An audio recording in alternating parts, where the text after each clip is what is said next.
चला आज आपल्या आवडीचा पदार्थ बनवूया, मकाचं कणीस भाजूया.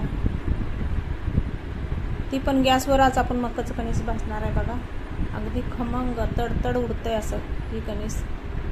मकाची कणस मी 2 आणले. ती एकाचा मी पाला काढून घेतलेला आहे, एक तसंच ठेवलेला आहे. मकाच्या कणसाचा पाला काढला तर मकाचं कणीस एकदम कवळं कणीस आहे.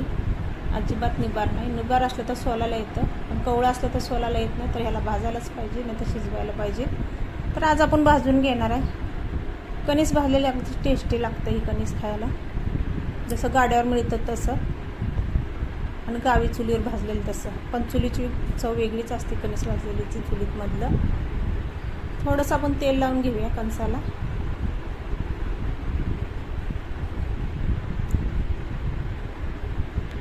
आता जाळी ठेवूया आपण गॅसवर. एक जाळी ठेवल्यावर कणीस त्याच्यावर बसतं, म्हणून जाळी ठेवून भाजायचं.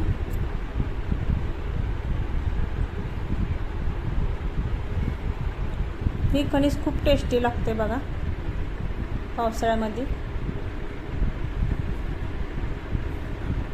दोन्ही साईडने फिरवून फिरवून भाजून घ्यायचं.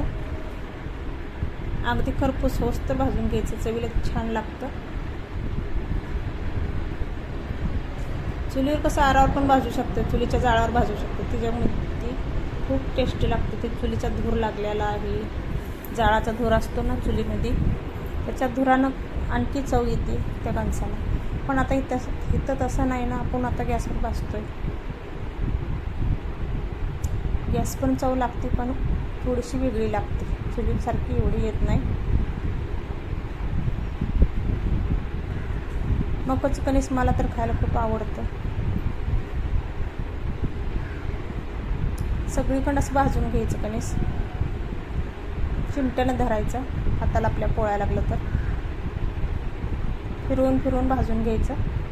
सगळीकडं मागच्या पुढच्या बाजूने सगळीकडं भाजून घ्यायचं. असं कणीस भाजल्यामुळे खूप टेस्टी लागते.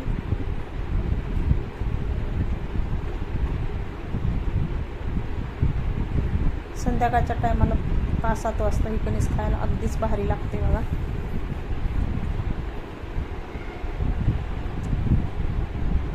आता आपलं कणीस भाजत आलेलं आहे बघा. थोडं थोडं कच्चं वाटते, म्हणून दोन्ही साईडने थोडं थोडं फिरवून भाजते.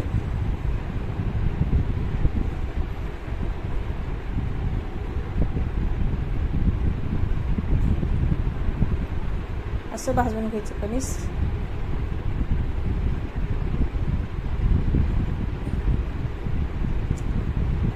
आता आपलं कणीस भाजत आलेलं आहे.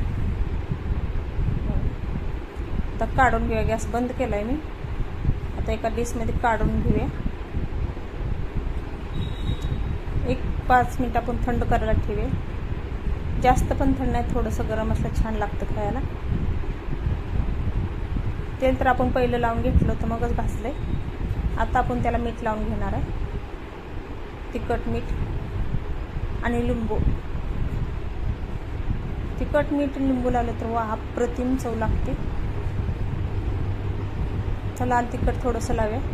हे जास्त तिखट पण नाही. मिरची पावडर. आता आपण लिंबू लावून घेणार आहे. आंबट तिखट असे कणीस लागणार आहे. खूप छान टेस्टी येते लिंबू लावल्यामुळं. सगळीकडे असं लिंबू लावून घ्यायचं, बिपडला काढून घ्यायचा, चोळून चोळून असं लावून घ्यायचं. आतपर्यंत रस जातो लिंबाचा. मग या मकाचं कणीस खायला अगदीच